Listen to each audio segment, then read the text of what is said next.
nĩciĩharĩirie wega gũkorwo ikĩng'ethanĩra na DR Congo harĩ ngucanio ya kũhingũra gĩkundi kĩa A mbĩtĩka-inĩ cia CHAN iria iranjia gũkũ bũrũri-inĩ mũthenya wa rũciũ. Ngucanio ĩno ĩgathakwo thaa kenda kĩharo-inĩ gĩa Kasarani kũrĩa captain wa Kenya Abdul Omar orĩtie a Kenya makeyumĩria na njĩra nene nĩguo kũhe timu ĩno mayũ.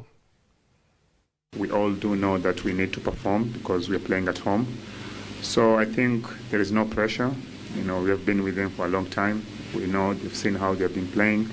So I think they will do good, and I hope they're not going to be scared with the crowd.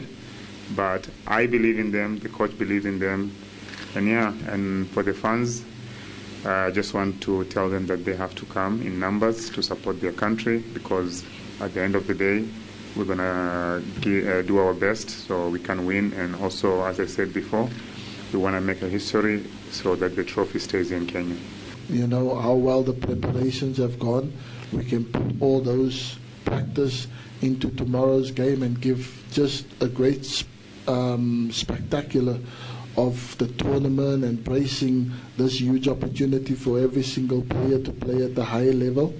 But yeah, most important is for us that we settle well and we give the fans something to cheer about, and hopefully we can be the better team come tomorrow between the DR